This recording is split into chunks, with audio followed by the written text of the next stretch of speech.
Adicara salajengipun inggih menika Sandiwara Toprak. Seni bareng Singa Pandhawa Muda wonten ing sang menika mendhet lelampahan inggih menika Sura Menggala tanding dawah perangan suminten edan. Monggo.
Aku wis gedhe tuwa, tuas. Wis duweni drondong. Anak sing kaya kowe. Piye, Pak? Ayo yo Pak, aku yo Pak yo. Anake sapa? Anake Gunasetsa ya ayu. Umapaning kasiman ngene. Dan iya, Pak. Suwe oleh kulunga mau aku katimbalan. Lan Kanjenge Bupati ing Trenggalek Pralya Dibda Ngalih.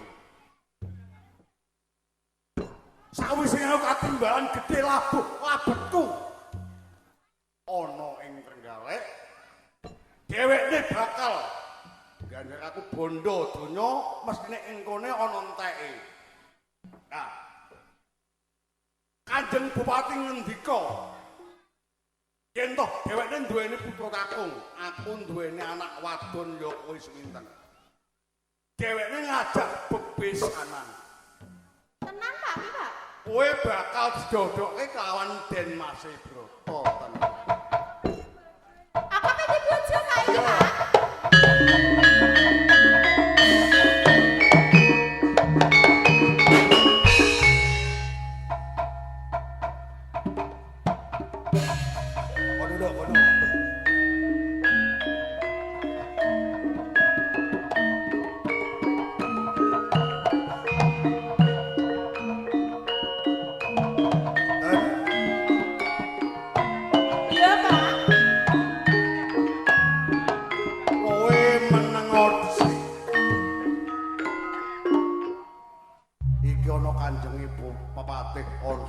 Kabupaten Trenggalek, ya.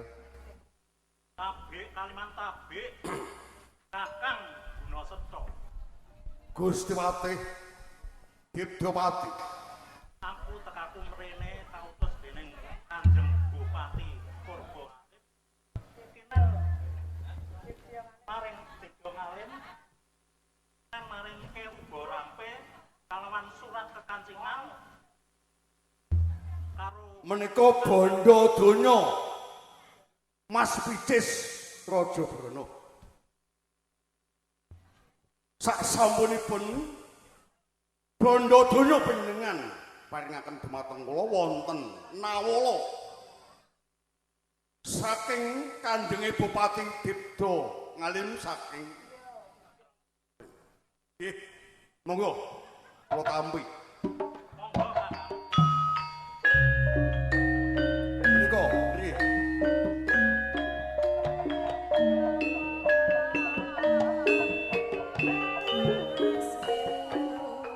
Gusti Bupati Iya Kakang. bondo donya nawala sampun kula tampi sameneika kantun panjenengan badhe nyipeng wonten ing papan menika putra badhe kundur wonten Trenggalek Gandeng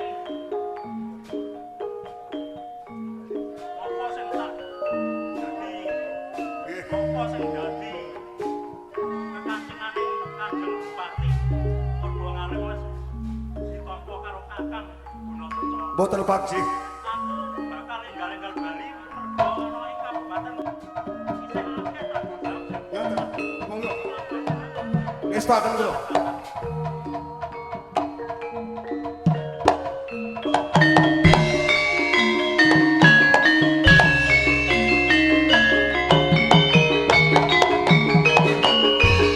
Kan Iya, Pak. Kuwi apa to, Pak? bondo donya Iki mesti emas iki, Pak, isine, Pak. Mas Picis kanggo Rubya ing menggone kowe dadi manten. Walah, delok apa? Ning sawising Mas Picis mbok tampa. Kan iki ana nawala coba tak wacane. Iya, Pak. Iso maca apa ora? Tulisane kok sukun. Gak gandong kita. Bungkuse. Layang saka aku Bupati Dipto Ngalim ana ing Trenggalek kanggo Gunaseca ana ing Kasihan. Babakan bebesanan aku njaluk pangapura kasabab bebesanan gagal putraku lunga saka omah.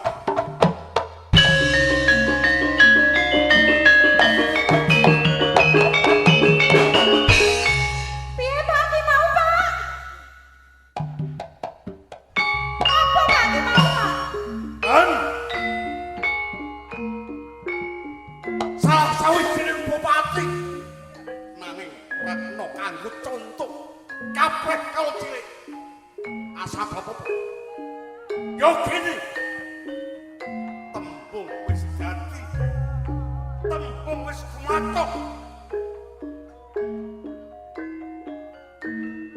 anggon kebebasan kowe tau pantes nasib nanging ten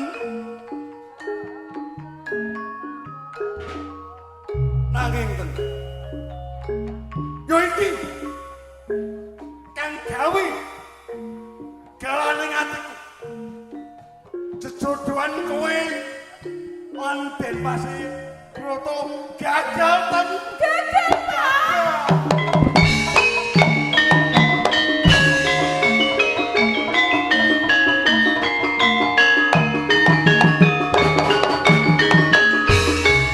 ten do letak koning kene to nduk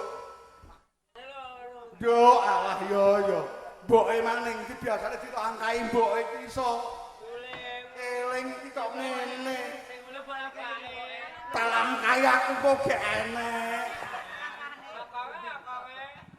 piye langkai bokonge talam kane diajari ada meneng malah aku ada kuali malah gak kena nah ngono lho Dok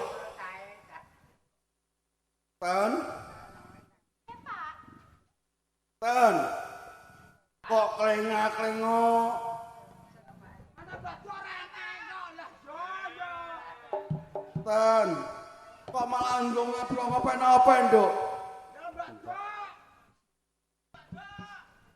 Diceluk wong tuwa kok malah meneng ae.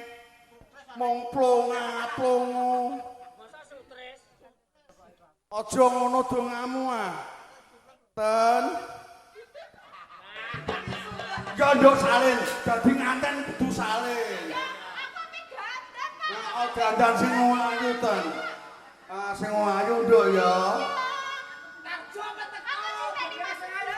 Ah, Den Mas Broto menggoda.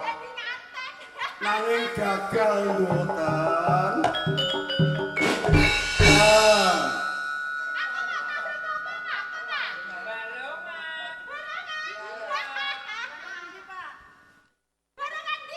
Pulau pilang.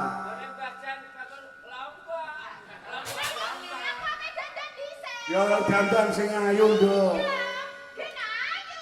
Ya ta.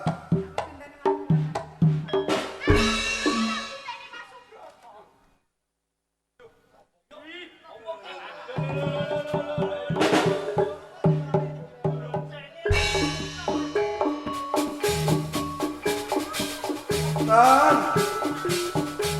Malah mesame semondo. Tan.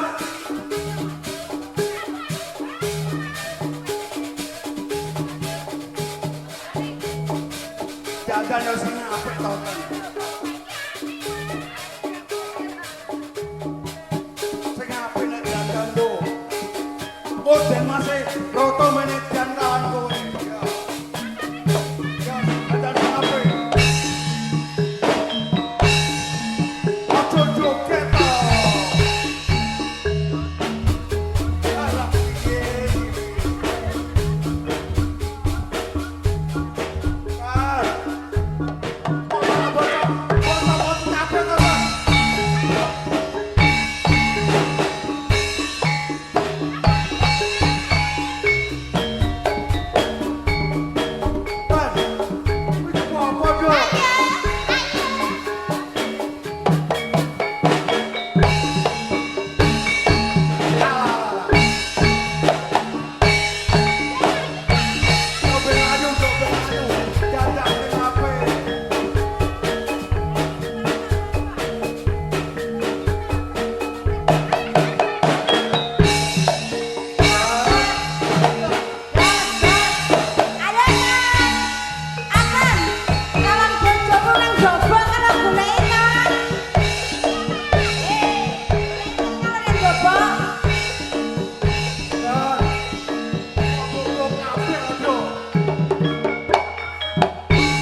budine kaya ngono. Kalau ning jabane wong bagus kae Subroto ki apa kae to? Aku lho ngrasa sing jenenge kae. Kalau Subroto ning jaba teluk. Mas iki teluk jabamu Mas.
Iki teko ndi? Nek ora Petruk Subrata terus piye dhewe ora ngesakno anakmu?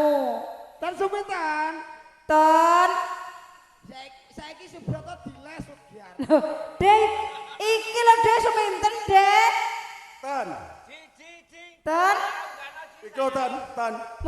Munggah dhewe sapa ta? Lho.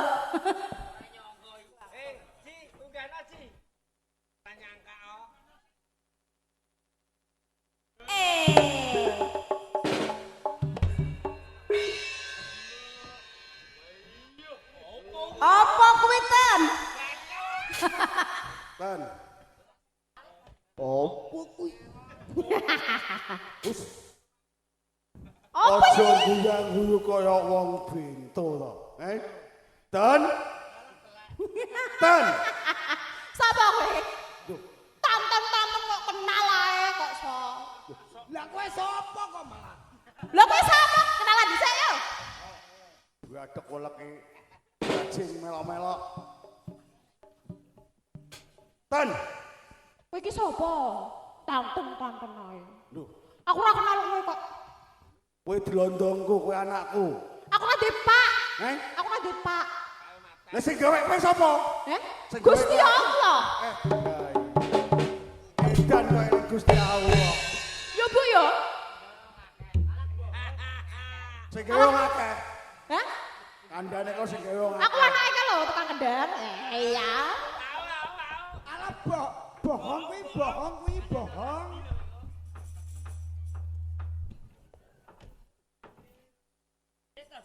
Ayo Dan, Ayo nek ndi? kowe dandano ning omah, Aja kaya ngedan ngono iku. Golek apa? Golek apa? Golek Kang Mas Subrata, mau ning ngendi? Iki bisanane sapa? Iku bagianku. Tutungganmu. Ora. Iki lho tukang enong Subrata, tukang enong. Kang Mas Brata. Wah, banget.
Ngersaning Kanjeng Rama Debya Ngalim. Ing kono Kanjeng Rama Debya Ngalim wis dukaya sinipi lawan aku. Iya. Satemah aku katundung saka ing praja Trenggalek. Mula sing tak jaluk yen toh kowe kelawan kowe wis mituhur lawan aku. Ing mengkono yen ana apa-apaning saka praja Trenggalek tak jaluk kowe melu tanggung jawab perkara iki. Nggih, tak. Berarti kau mari tanggung jawab lo ya. Haji, Tanggung jawab lo kowe. satenane aku ora mentolo. Ana ing ngersaning Kanjeng Rama Debya Ngalim.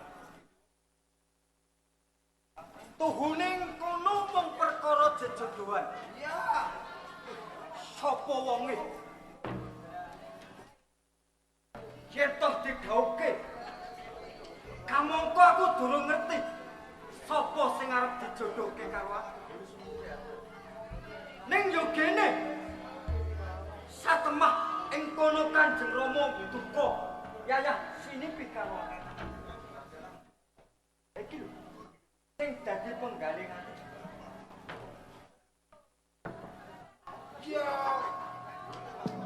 Kaya sampean ki nyumpuk sing saleh. Kok yo sing trimo apa aneke ngoten lho, Den? Yen perkara sareh. Aku kuwi yo rumangsa sareh. Iya. Ning apa yo kudu aku nuruti karo Kanjeng Rama. Saka pitungan iki. Nek janjane ki yo nek kudune anak ki yo jane manut wong tuwa jane. Ning lha iya, piye maksudnya piye kowe? Lah kowe kan kowe. Lah nek tembung jane apa?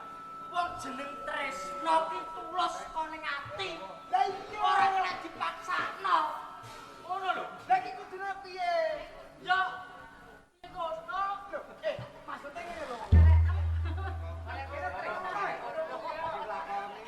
Ora rombonge, ora wujute, yo ora duweni rasa tresno.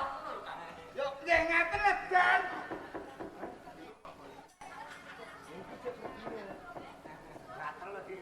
Sampeyan ki nggih manut wong tuwa. Apa hubungane wong tuwa nggih? Sampeyan monggo turuti sedaya. Apa ya aku kudu nuruti wong tuwa? Yen kok kabeh jejujuran kemau selak lawan batin. Lah, Den, sampeyan ki ya dadi anak. Oh dadi anak kok yo. Jane ki ora kekarepane Kang Duraka ki ora. Lah iya. Apa ya tak kabeh ngopi aku kleru? Yen to aku nampik kabeh kandhane Kanjeng Rama. Jane yo ora kleru. Tapi yo kudune sampeyan ki yo manut wong tuwa.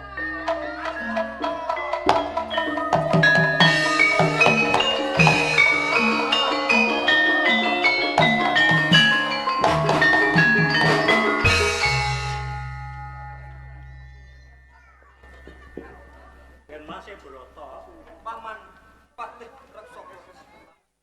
aku nampa pingeling saking Rama Bupati yang panjenenganmu kon Bali ana ing Kabupaten Trenggalek. Panjenenganipun Kanjeng Patih Natapraja nampi dawuh ngersanipun Kanjeng Rama. Leripun supados kula tumuli wangsul wonten ing Kabupaten Trenggalek. Nggih, nggih Mas. Dadi panjenengan dalem kapure kondur kali Kanjeng Adipati, panjenengan kapure kondur. Matur nuwun. Matur nuwun sanget Paman. Menawi panjenenganipun Paman Natapraja sampun ngimontaken dhateng kula. Nanging Paman Natapraja nggih. Dika kula aturi pirsa. Nalika duk wonten ing Paseban Agung. Dhateng mriku cetha menawi Kanjeng Rama sampun duka yasinipun dumateng kula. Ginanipun menapa? Kula tumuni wangsul wonten ing Praja Trenggalek. Kawula mangertos Den Mas Broto. Dene panjenengan cuwa ing penggalih. Dados samenika Kanjeng Prabu sampun ngendikaken kalih kawula kinen ngajak panjenengan kapure wangsul wonten Kadipaten Trenggalek. Nuwun sewu Paman. Menawi bab menika kapeksa kula badal dawuh ngersanipun Kanjeng. Oh, aja ngantek iso pokoke. Kula kesampiran tanggal Ojo ngantek jawab gabung. Den Mas. Dados saged mboten saged panjenengan kapure kondur wonten Kabupaten Trenggalek. Kula tapuruh wangsul wonten ing Kabupaten Trenggalek. Nggih. Nuwun sewu Paman. Menawi saking pimajengan kula dika kula ngaturi kundur wonten ing Kabupaten Trenggalek. Ngatur ngersanipun Kanjeng Rama. Bilih ingkang putra pun Raden Subrata boten badhe wantun sowan wonten ing Trenggalek. Kula kaparing ngatur punduripun kawula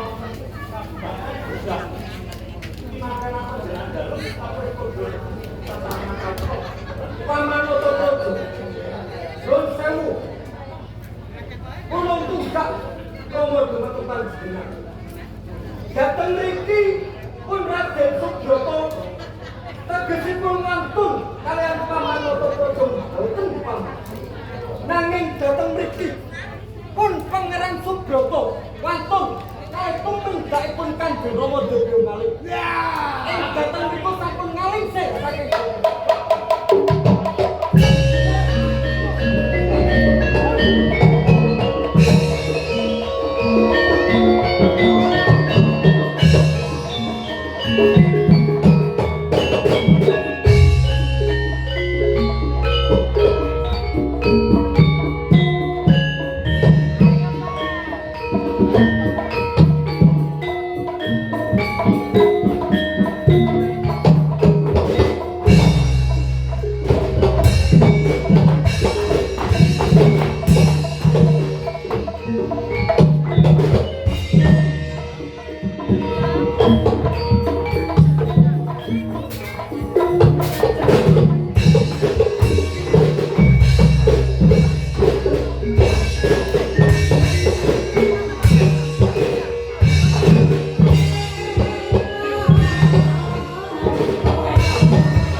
Ami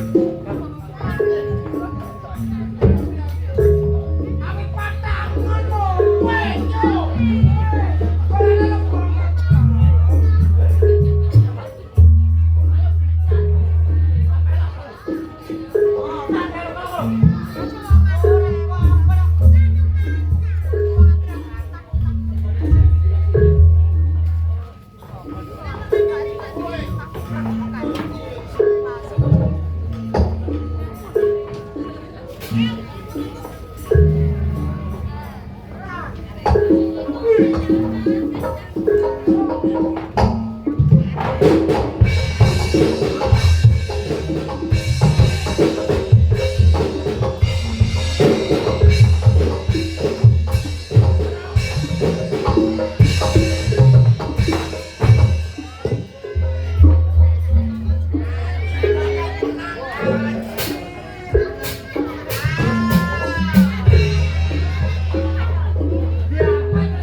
Ora lepon.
Bapak diinget ya, Le. Umume anake warok. Iya, iya. Gandungan, kok kempolan, betan, lagi tuh kempol. Sini, Bapak. Sini, apa? Ya, kuwi. Kok kerupan apa? Kira. Memang nek gandungan rego apa? Warok. Lah iki cilik iki. Lah cilik. Apa nek cilik? Nek cilik apa? Pari. Anake warok yo warok. Samene lumrah pari tali. Ini lumrah. Yo cekak tapi yo kempol. Ayo, mari ora. Yo. Apa?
berdiudak kok sapa pone.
Ayo, aja bilang kenal bapak le.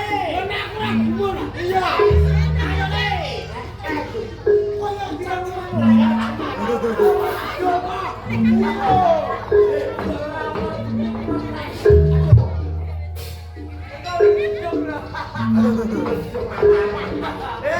kowe ngarani aku sambung pisan pindho. Yo, gumun liya. Pisanan aku sandong ngebur pisan. Yo, ora gumun. Kowe pindhone ora gumun. Kowe iso apa kowe aku sing pindho.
Nyapat kancane to, Dik.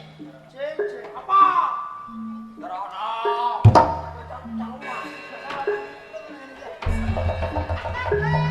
Cang tepat.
Saiki geten jebolane Purba. Ayo. Ayo.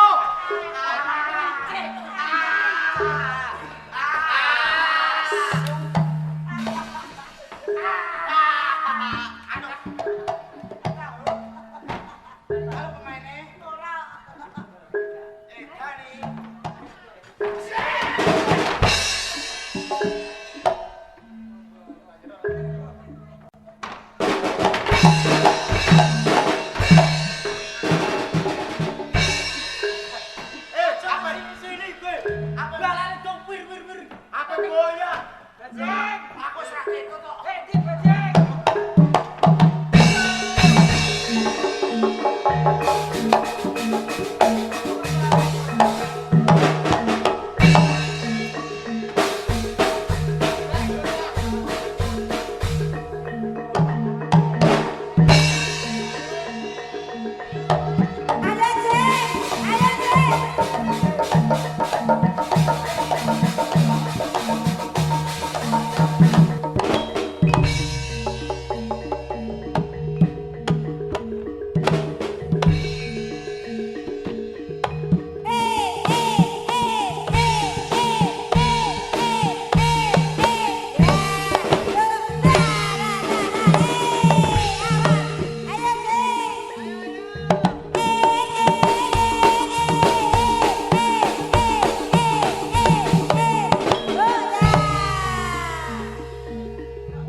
mergo kentekan candu.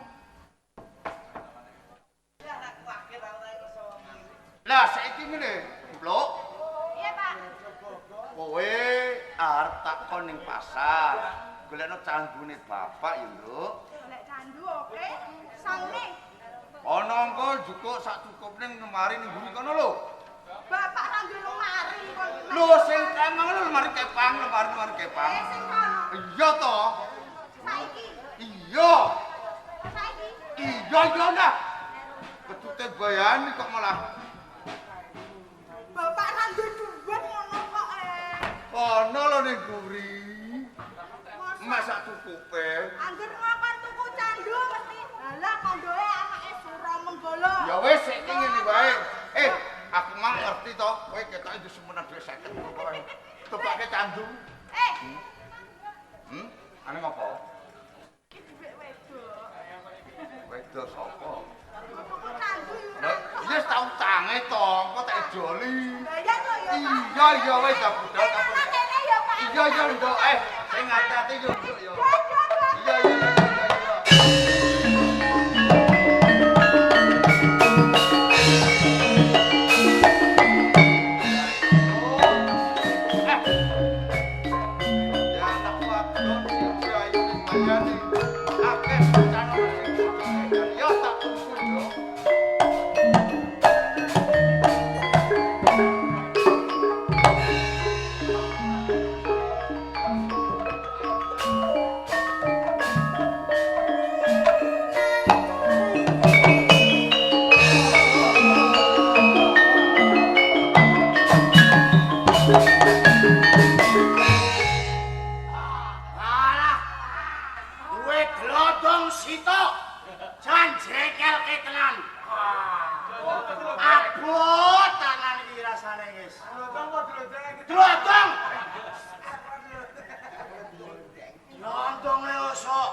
Tenan. Open glodong sitok. Aduh. Kaya ngene. Jarene iki wong waruk. Ya waruk kok mok dlemeh kok ngene. Alah. Kaya sok aja mirang-mirangno bapak le. Wong pake iki gagah. Gedhe. Lho, dhuwur ya ora patek dhuwur sithik ya ora apa-apa. Alah. Ya ora.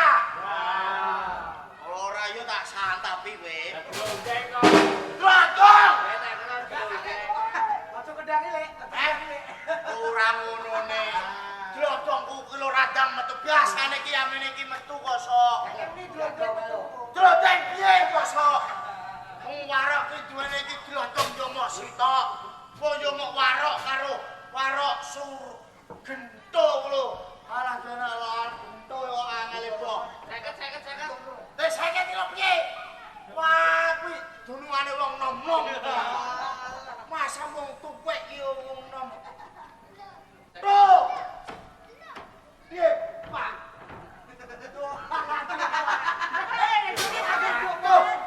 Hei, tau mau iki? Aduh, gentone ra iso metu iki. Kenapa? Gentone kowe ae lho.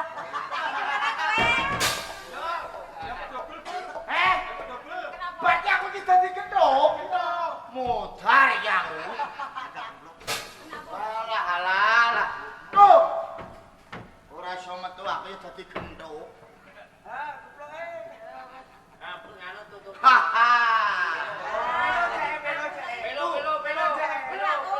Tutup kelir. Aku gendong. Saiki aku gendong. Aku entuk. Lah mosok kon makili anake iki yo enek. Tuh gendong. Wis iketan. Kowe rasa iketan kondo gage. Pak iki kok suwen. Paken cangkem iki kok Pak Ele. Beres sampe mati. Sampe mati kok. Tenan. Pak mati tenan iki kok. Ah, warok e kon. Nah, kemae. Duwe anak kok dadi anak mendem tok. Wis.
Lah ayo.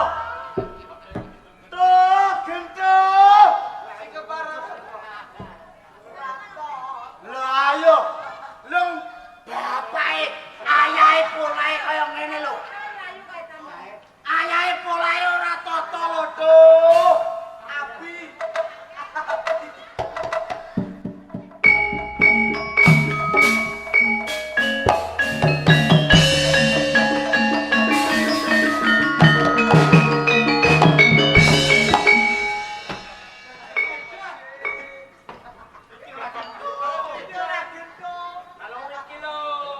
Lah yo. Duwe delodong sitok polahe kok kaya ngene. Apa, Mas? Dolanan yo dolanan. Kudune roh wayah yo mulya. Nek wayah sore mulai. Awan. Budale.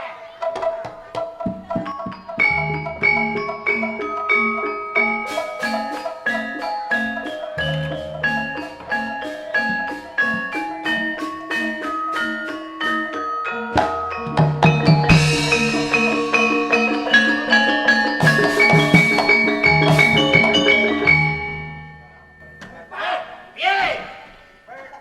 Wong kowe bento. Ora wong mending kok.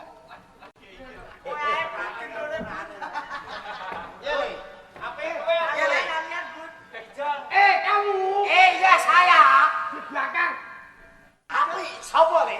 Ayo sing nom sing kuwi sapa le? Sing nom sing maju. Apike kaya ngono e? Bento ponakane dhewe ta.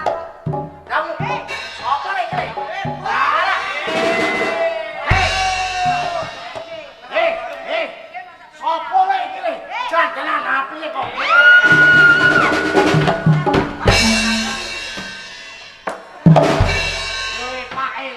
Pak E.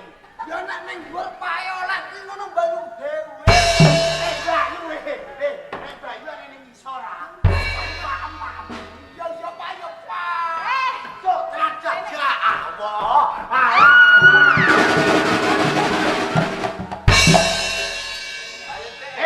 Sapa le? Tenan le iki.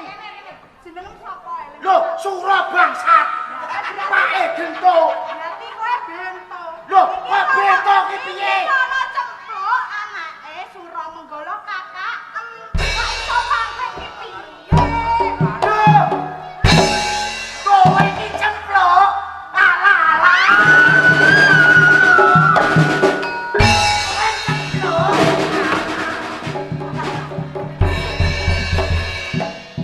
Tiga Mas.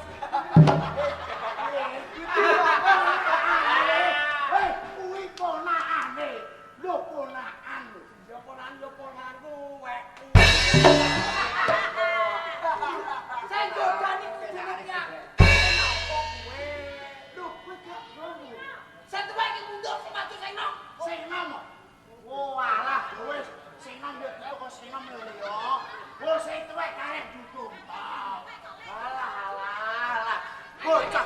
Sing tuwa karep dudung. Bocah iki alah. Ora. Aku ngajak kowe iki aku. Wis tutuk kok kowe karo sing nom.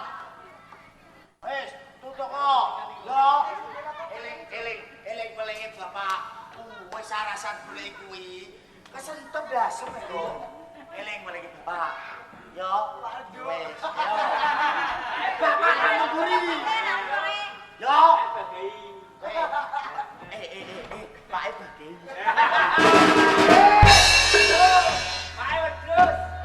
Pak E wedhus piye? Dek ayo rabi. Kok dicecakno men kok.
Lah iya.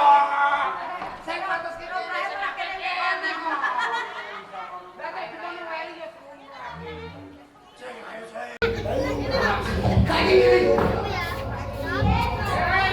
aku nek perkara tanggung apa tetep ngene.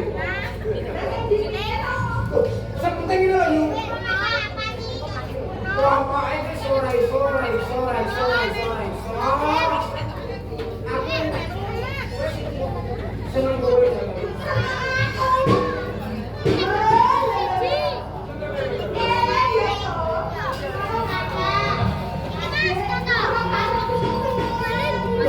ya makanya kuwi nek kakak rapi orang yang sebelah orang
dadi bojone iki yo kok pantes.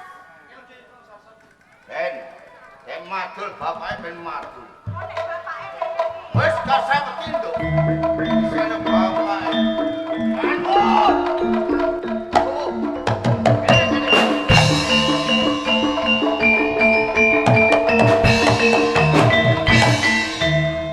Kang. Eneng opo to, Dik? Ora ngono ne. Mbok yo lungguh sing kepenak. Lungguh piye? Kok lungguh ki lho? Wong nampa ki wong nampa swara ora penak.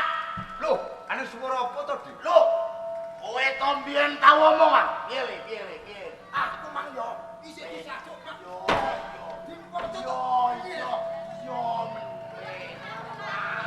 Apa ini? Udah nek loro kabeh. Ini Kang. Piye sudah bangsat? Mongko rikolane semono. Yo to. Aku ngerti, Dik. Yen kowe lan aku wis padha ndewune. Yo. Yen to aku duwe anak wadon, kowe duwe anak lanang, bakal bebisan anak ngono to? Iya. Nek ngerti yo ya Dik. Yen to anakku wadon cempluk iki seneng karo Gendhono ora apa-apa. Lah aku ora seneng kok. Pak, aku seneng. Aku seneng, Pak. Aku seneng. Iya seneng yo seneng. Pokoke nyumpul dadi bojoku pokoke. Aku seneng pokoke.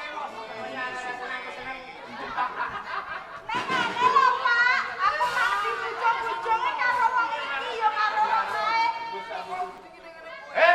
Bangsa. Sing dipae bapakku mau sing iki, Pak. Jeng. Yo, lho. Iki lho. Kamu kuwi ponakanku dhewe. Ya kuwi ponakan. Kok demek-demek Ponakan.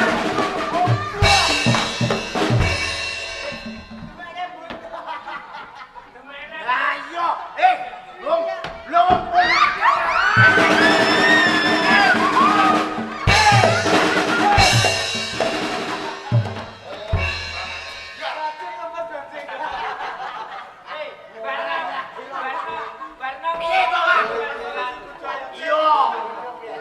Iya nyebut sawangan delontung kalo. Kaya kene wong yo ibarate jaman rimono sekolahan. Jaman.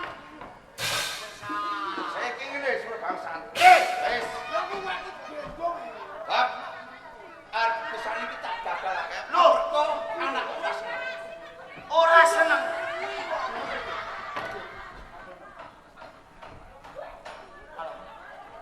Lah kok ngono? Banjur piye? Lho, mongko jaman iki kaya semono. Ngerti? Anakku lanang, anak wedok. Yo, bakal jejodohan. Iya. Asik.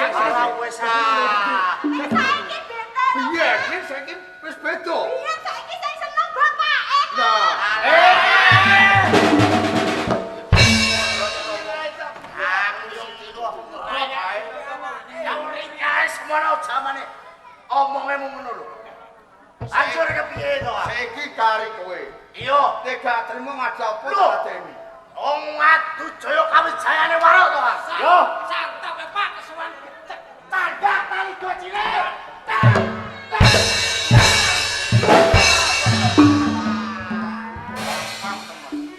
Saiki kari kowe suruh basat. Ngajak apa tak Radeni. Ngono jalomu kowe. Ayo, Wong. Adu jaya kawijayan. Yo.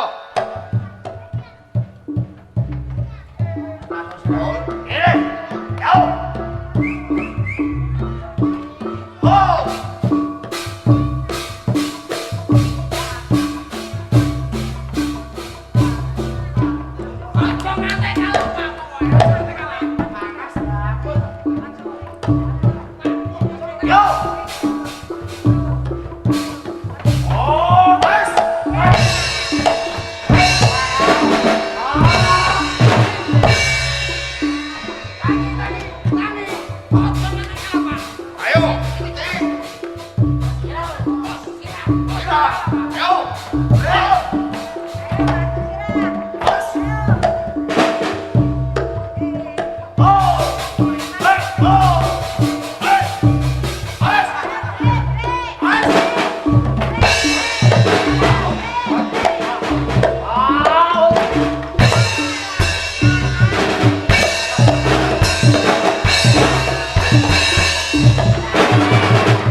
Wibawa saka tumindahe Bupati Trenggalek.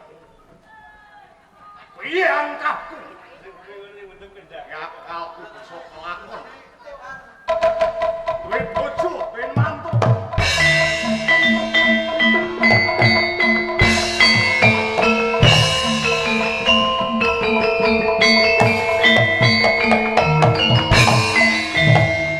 Bangsat, Piye, Kang? kowe ana apa temeka ing Kasuman iki? Ngene iki yo. Aku duwe wara-wara to. Napa? Kowe lho tanggal lamun kowe duweni mantu Subroto. Bape, Subroto wis duweni cempluk anake Suramenggala. menika Kasuman. Iya.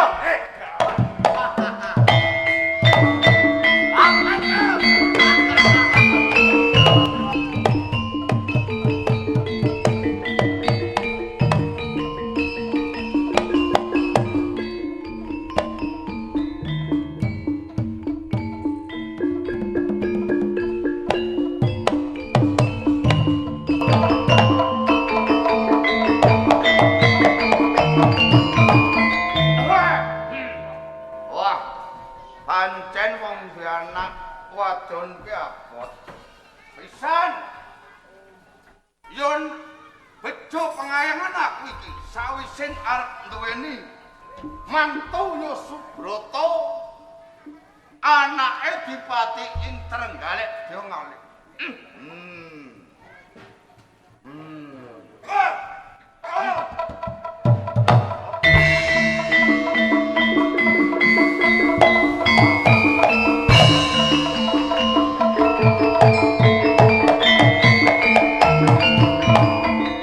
Loh, kowe to di.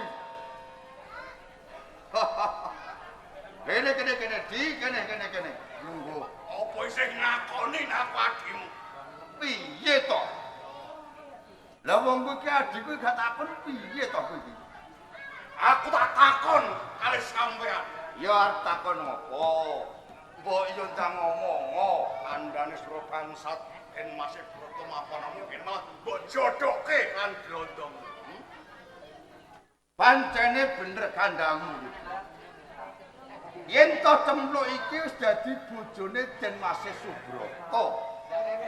Lah, karepku ki mak ngene to, Di. Arep ning nggonmu arep ulem karo kowe kok tekan kene. Niku tuwa tuwas. Lho, piye to? Ya pas. Takkan ampas.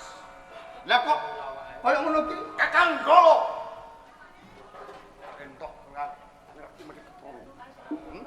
Entok Den Masih Subroto kuwi calon mantu. Ning yo kene.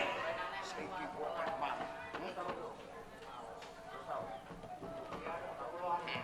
Ngono secok. Bola bali. Wis suwe. Anggung kepengin kowe pisan cepat. Ngono secok. Oh, Ngerti yo. Aku ngerti sing kok karepake. Nganti kowe nandur. Raya sing denung ana ing alas terbubuk. Kowe tanduran saka tanduran. Pokon gawe kakung ana ing Trenggalek. Ing kelakon kowe bisa ncekel kabeh para berandal. Kowe diganjar. Yen ganjar bondo donya Mas Ices Rajabrono. Ning yen diganjar bondo bisa entek. Ndur kowe diganjar kowe anak wadon arep jodoke karo Subroto ra ngono to? Kakang Golo cetha yen ngono kuwi iki edan pangkat. Iki aku Kang Bagu. yo Saiki aku wani kowe. yen to kowe wani ngaca apa bakat aseni Mereka Mas.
Piye?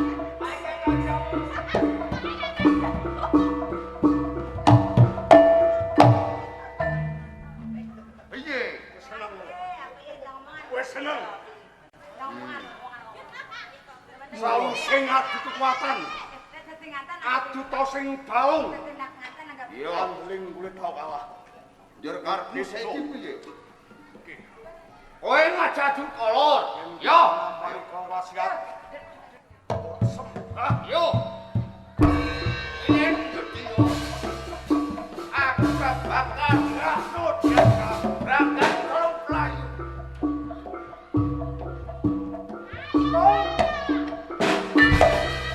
Mati. Mesti mati ngaduk. Mati ngaduk. Ini ngopo to?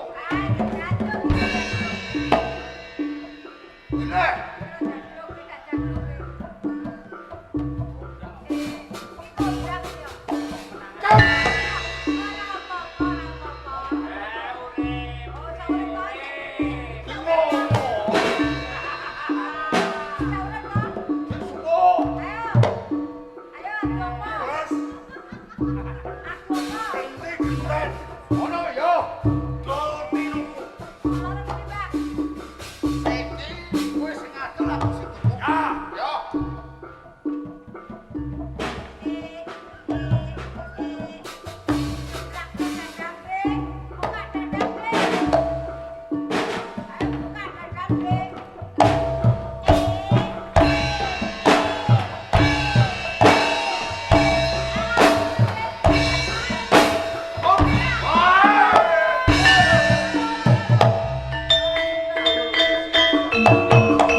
Pancen penimbangan aku mati kan.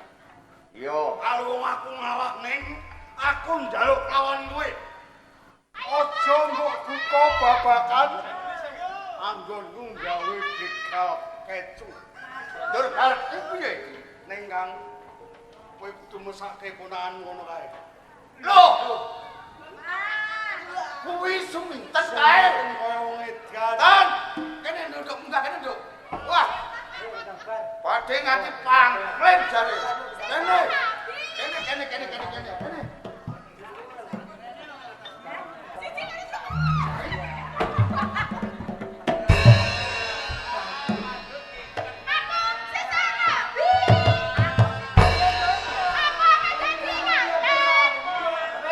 Daya tondo Pakde nganti pangklen. Awakmu kok nganti kurutan nduk mikir napa? Awakmu lho yo aku sesape durung mangan kok. Dadi ngaten karo sapa nduk? Mas Subrata. Subrata. Iya. Wah Subrata kuwi wis dadi bojone Templuk ki. Ora. Aku lho dhek iki dilamar. Engko menika mesake kan. Yo. Aku sawise nyawang anakku wedok yo minten ngesake yo. Yen ngono tak tambanane yo. Apa tambane Kang? Tambane. Jawa kene yo.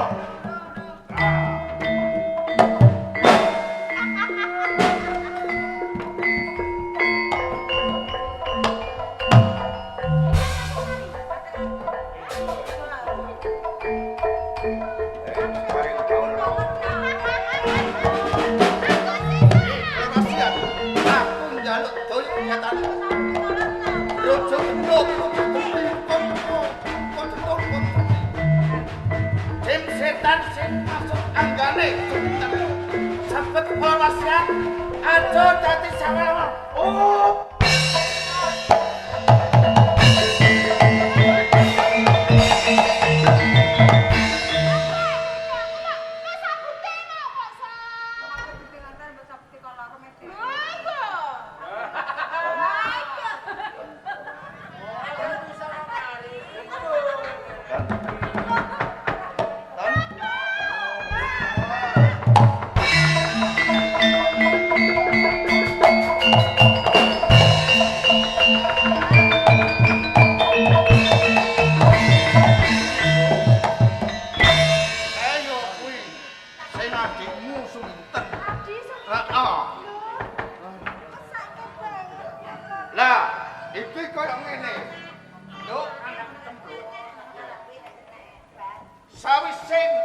Mas Subrata wis dadi bojomu.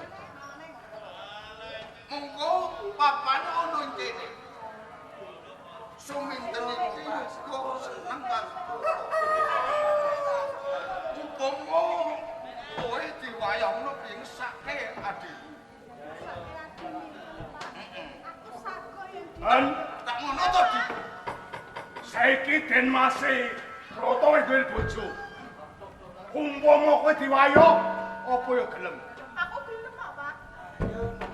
Ayo ngene yo, Pluk yo. Yo aja dadi larane ngati.